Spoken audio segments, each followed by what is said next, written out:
Okay, so Mark here from Rock and Load. This afternoon, I am joined by the one, the only Mr. Adam Shoenfeld. Now, Adam may not be a household name to everybody, but he's a man who's an ACM-nominated guitarist and songwriter, and a man behind almost 50 US #1 hit singles. He's worked with everybody in the business, some of the biggest names from Luke Bryan, Kelsey Ballerina, Dan and Shay, Keith Urban, Tim McGraw, and Faith Hill, just to name a few. He's recently returned with a new single, Breadcrumbs of Hope, and it's his first new music since his debut album of 2022, All the Birds Sing. Adam, thank you very much for joining us today. Thanks for having me, man. Excited to see you. Like, where do I start with an introduction like that? Like, my God, man, it's almost have to say you need to slow down because there's only so much we can fit in an introduction. I'm trying, man. I can't stop. It's hard. I'm sure you must be a very busy man. I am, man. I still have music in me every day, pushing its way out of my skin and my soul. So yeah, it just doesn't stop ever, whether it's for somebody else or for myself, That's fantastic, because obviously, first and foremost, if you love what you do, they always say it doesn't feel like work. Exactly. Yeah.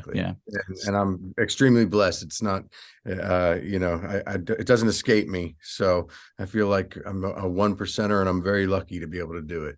Yeah, so cool. So listen, tell us a little bit of your backstory, because obviously you've probably taken a massive journey to get where you are today. Where did it all start for you?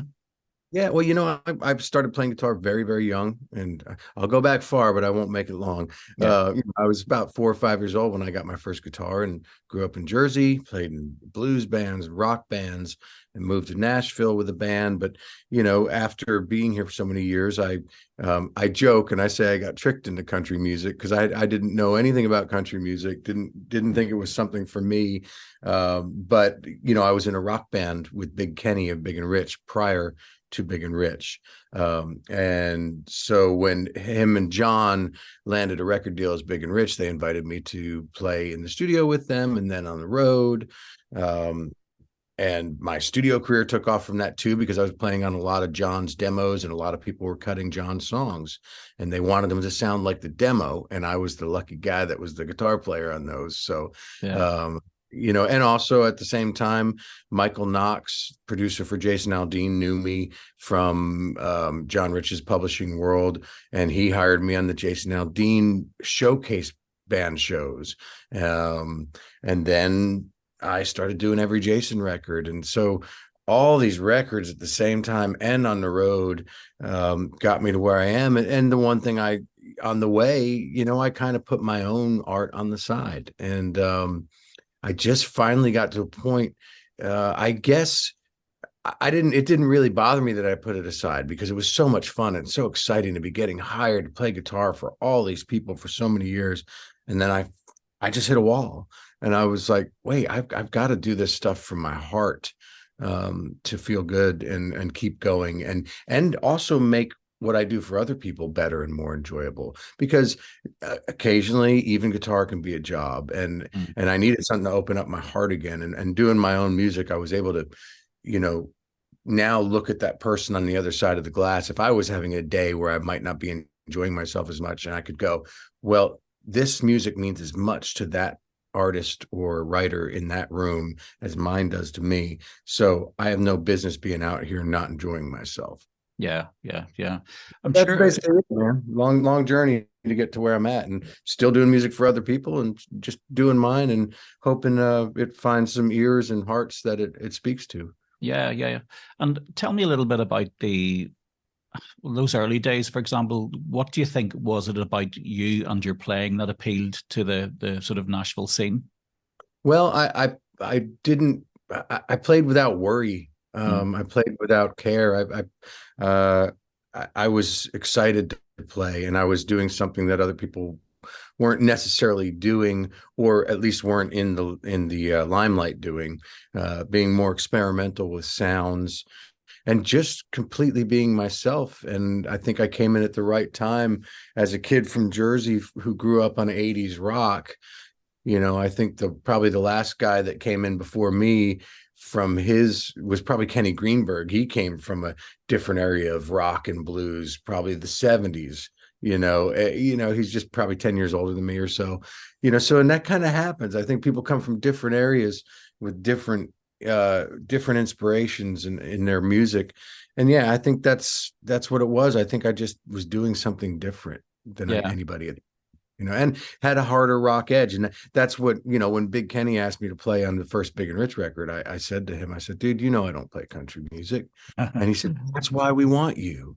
Yeah. And boom, slight genre shift, all the Aldean stuff. We came out with all the power chords. And of course, I do think it was a little to my detriment in a little way. I think there are so many people for a long time that, and still do, think that I'm just the guy that plays power chords on country music, Yeah. But there's so much more to it, And the Nashville scene itself, like, it must have been quite an intimidating place for you. I think I read you moved from New York to Nashville at around 19 years of age. Is that right? Yeah. And so when I think of Nashville today, of course, it's obviously the music capital of the world. Everybody gets on a bus, lands there, hopes and dreams in their pockets, but I'm sure they get crushed equally as much as they flourish out there. So what was it like for you, and how did you feel in that sort of setting? Man, I don't think I got intimidated. I think I was excited.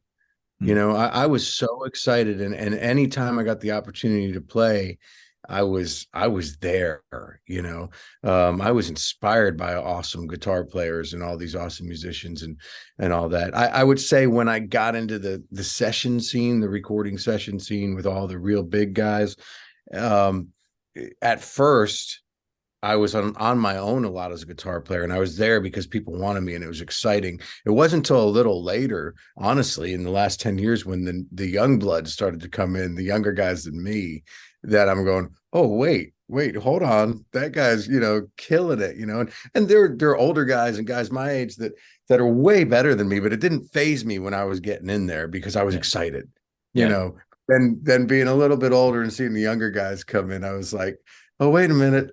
They're real good. Am I that good? It's like the naivety of youth, you just go in, just fearless, really. Yeah, exactly. It was an inspiring time, man. It was a small town back then. Yeah. And so many, God, we had a great little underground rock scene going on with 12th and Porter and 3rd and Lindsley and all these outdoor festivals they had. And I think they still have some of them, but Lightning 100 was a very killer station. It still is, but it was a little, I think, a little less, what's the word? Business minded back then, a little more personal. You could walk in the door, same with WKDF, and they really supported our music with Lovejoy and Todd Cooper, another band I was in. And, so it was great times, man. Great times. I can only imagine. Like, it must be, it's obviously for anybody who has a passion for it to be in the middle of all of that. It's like maybe Sunset Strip in the 80s, it's like, is that equivalent, Yeah. I would think so. Yeah, totally. And I remember talking once to another Nashville musician, Tyler Bryant. I'm not sure if you've ever crossed paths.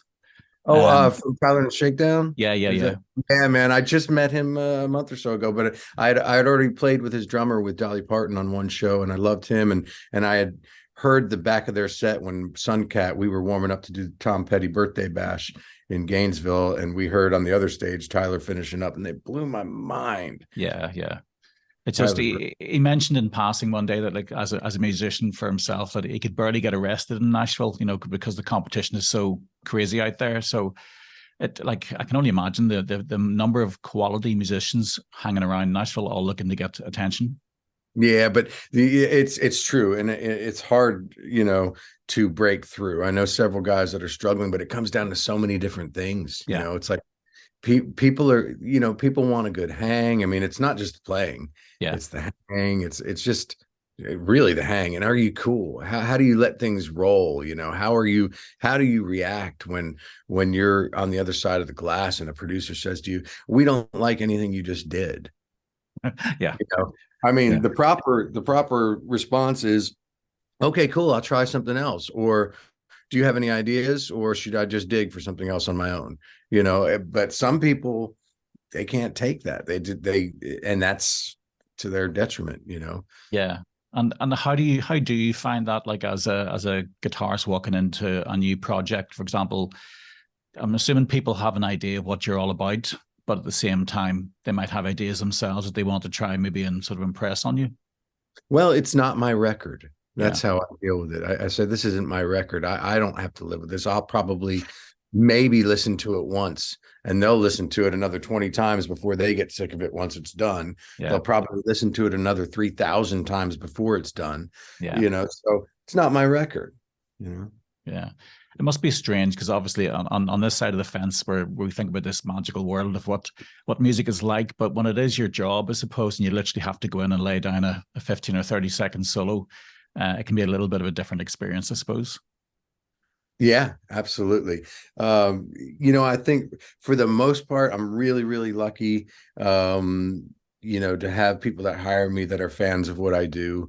And a lot of times I can get away with slamming down one take, Yeah. But then there's people like, me and Knox, Jason's producer, the way we do it. And part of how I play for other people and the reason they accept it is all my years with Michael of how we craft solos. He's the guy I'll play something and be like, yeah, I like that first half. I like where you're going. But just keep going, keep trying. Yeah. Until like take 30 and you're like, your fingers are bleeding. Yeah, exactly. But he's also the first to go, dude, that was awesome. I don't need to hear another one, if it really does it for him, but he's very particular, Yeah. And what about the crafting, for example, of a solo? Like, do you put much thought into it, or is it more of a improvisational thing? It depends on the moment. There's times where I'll instantly hear like I need to do more of a melodic thing. And a melody is instantly popped in my mind. So I sit there and chase it for a second, in the quiet by myself before we go in red. And I kind of have a map in my head. And then there's times where I'm like, well, here we go. Where's my pentatonic, my scale, and let's rock, Yeah. Yeah. It's different every time, And I caught a little bit of a video earlier on there. I think you were with Premier Guitar about a year ago. You were doing like a rig rundown. So that was interesting, sort of scanning through some of the stuff that you use, like quite an eclectic mix of guitars, for example, because typically when you talk about Nashville guitars, you always think of the telly being the main instrument of choice, or maybe a Les Paul or something. But you had all these Rickenbackers and a couple of Gibsons and stuff like that there. So how do you sort of think about the project when you're going into, like, what do you bring with you? If it's a full out record and I know we're going to be camped out, I'll bring as many things as I can wrap my arms around and bring them in there, just so we have my old flat wounds on a Dan Electro. And I just got a Starfire finally, a Guild Starfire, an old one that's being worked on right now. But yeah, I don't.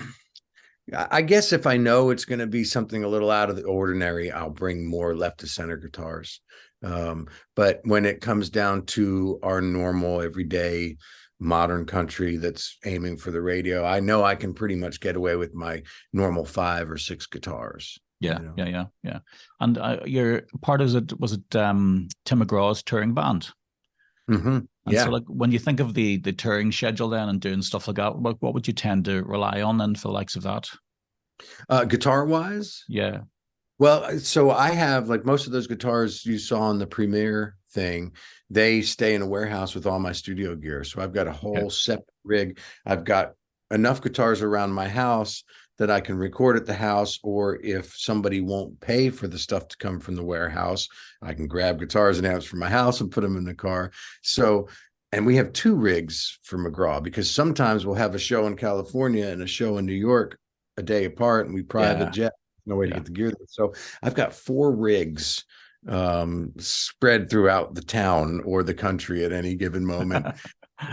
So. It's like one of those, we call those things like a doomsday planner, but you're a musician version of that. Yeah. I'm sorry, my words keep going off here. No problem. So tell me, out of curiosity as well, the likes of amps and stuff. Are you still using tubes and stuff when you're on the road with the likes of Tim, etc.? We switched to Kempers. Now, and I'm a fan. I will say there's a big part of me, and I know an even bigger part of the other guys that really want to go back to amps. There is a thing that you get from amps that you don't get from any simulator. No offense to Kemper, they make an amazing product. So I miss it a little bit, but I'll tell you, we also did our cabinets when we were on amps in cases, so it would create this kind of mid-range honk, this tone times 3 guitar players, that would really take up a lot of space in the in-ears and cloud the mix. And I was the first to jump to Kemper, and I remember jumping to Kemper and it clearing the mix up, just that much. And then when everybody went to Kemper, it really, to me, honestly, cleared it up and made it a little more audible and less honky overall. And it's really usable. And to be able to just, hit a button per section and each song have the tempo already stored, so you don't have to tap in your delay and all that stuff. It's amazing. And we've learned through the last couple of years of using them to where this year we did rehearsals already for next year's tour, and we all tweaked what we did and our approach to it, and really learning a lot with it, and it's getting better and better, and loving it. Kempers are great. It's a big learning curve as well. It's like, it's not just like plugging into an amp and then having your pedal or whatever. You've got to have to educate yourself on all that side of things as well.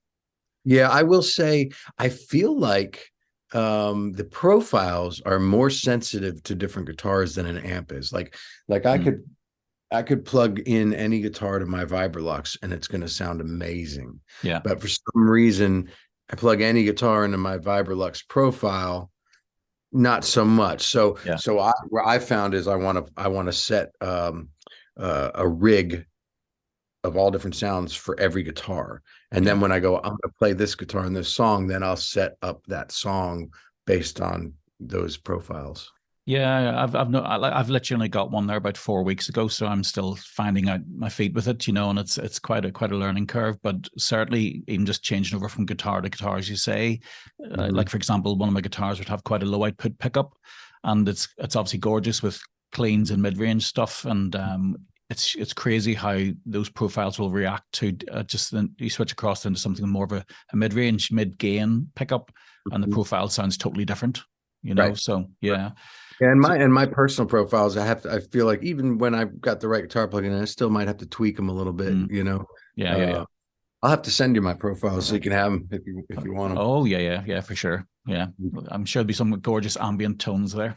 They're all right.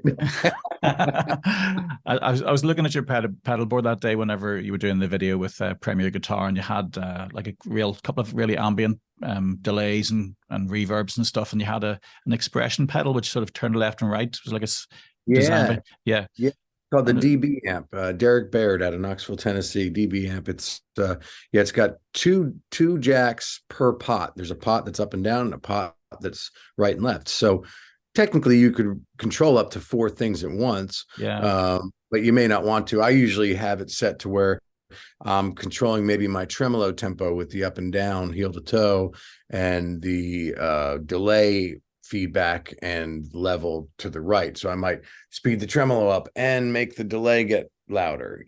I love that pedal. And Russ Paul, one of our favorite Nashville steel and electric guitar players, when I showed it to him, he called Derek and had him make it a volume pedal and an expression. So you got the volume, steel, and the expression. So, and Derek's a really good guy, man. He's a smart guy. It's a great pedal. Yeah, it's a crazy really what's at our fingertips now as musicians compared to what it was like maybe 10, 15 years ago when you were really restricted in your options and choices. But like literally the world is at your feet now. If you're a young musician coming through, the opportunities are so vast as far as the gear and affordability of gear as well. Yeah, absolutely. And I should mention, because they gave me the whole program a while ago, and I've got a video about to come out 4 years later. I'm really bad at doing that. IK Multimedia Amplitude 5. Oh my God. So we just did a rehearsal for our noise pollution. We do an AC/DC tribute band we played last night, but we had our guy doing Malcolm through my Strymon Iridium at rehearsal, and I was doing Amplitude. And I've just did a whole song for somebody yesterday, about 6 tracks, all through Amplitude. A couple of songs on my upcoming EP. It's an amazing, amazing, amazing amp simulator product. It's so good. It's just crazy the amount of stuff that's out there, and really it's available at everybody's fingertips now. It's just whether you've got the time to invest into them, never mind the money, but even the time just to delve into them and absolutely get the best out of them. To learn. Yeah, it takes a while for some stuff. Yeah. And so tell me about your new music then. You were just touched on it there. You've obviously an EP coming then. Oh, yeah. It's called Splitting Atoms. And you may or may not be aware, I had a rock band, or have a rock band. We don't get together much these days, but called Digital Brains, which is a pretty heavy rock, punk meets Foo Fighter-y trio, power trio. And I have my stuff, which rides the line of Tom Petty inspired music and Beatles and ELO. But this Splitting Atoms is somewhere in between. That's why I'm calling it Splitting Atoms, because it's not really what I do by myself. It's not really what I do with Brains. It's not really what I do with Suncat. There's the message in a lot of the songs is really about the, just the world. There's a song on there called Pray for the World, and a song called One Voice, and the main line is what if just one voice could change the world.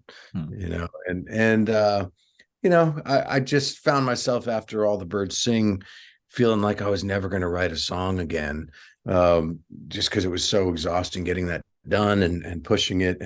And I pulled up an old CD of songs I did years ago, and there was a song called Learn to Love, and it was like 20 years old. And I went, God, how many years do we have to write about the disarray of the world and the division between people, But it started me down with Breadcrumbs of Hope, which I have out now with my friend Michael Oakes. We wrote that song, and then I just kept getting flooded with these song ideas. So, but Breadcrumbs of Hope didn't quite fit with this EP, so that's on its own, and there might be a record coming with that, but I'm looking forward to it, because it's, and I enlisted my longtime friend Chris Stone, and his son Aaron McLeod to produce it with me. And Aaron's an amazing arranger and guitar player, so he played some of the guitar on it, and also Sean Fichter, drummer from McGraw, and at one point Frampton.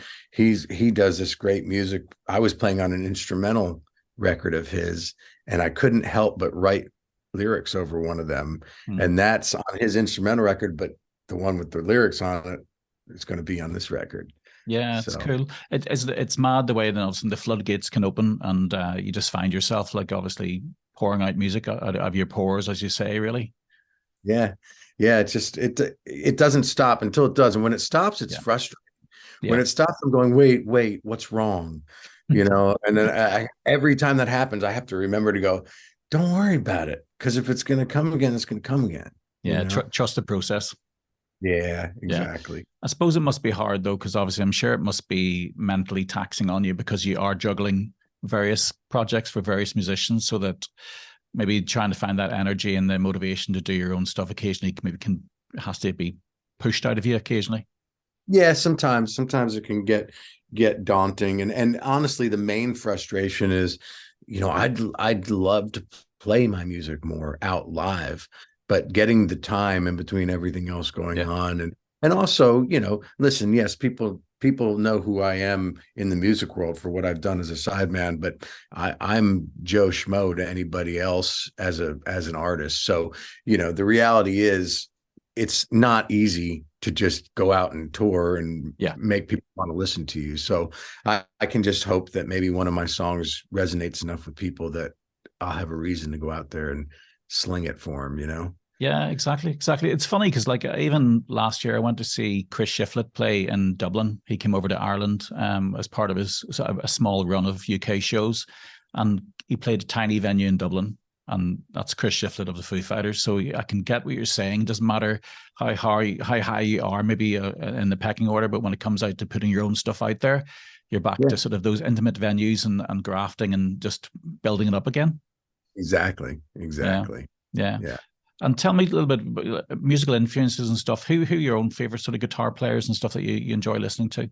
Oh boy, it's such a wide range, but I mean, I would say at the very top would be Mike Campbell and Tom Petty, because he did a lot of those guitar solos and you think they're Mike. So Tom and Mike and boy, geez, I mean, I grew up on, stuff like Satriani and Big Bay, but of course, Jimi Hendrix, George Harrison, the classics. So there's so many amazing guitar players, so many, a lot of guys in this town inspire me every day. Yeah, I would say so. I would say so. Yeah, it's such a rich musical heritage and running through the veins there. Just the cities, I'm sure, coming down with really talented musicians. Yeah, totally. And I'm sure you could probably walk into any bar on the street and just sit down and take some of that in as well. Like I'm sure every bar is packed with great guys playing every night. Yeah, absolutely. Broadway is just filled with them, and from what I understand, they're making so much money on tips they don't even want to go on the road. Yeah. Fair play to them. Well, look, Adam, thanks again for your time today. Absolutely lovely talking to you, man. Mark, you too, man. Thanks for having me, and reach out if you want those profiles. We'll figure out how to get them to you. Yeah.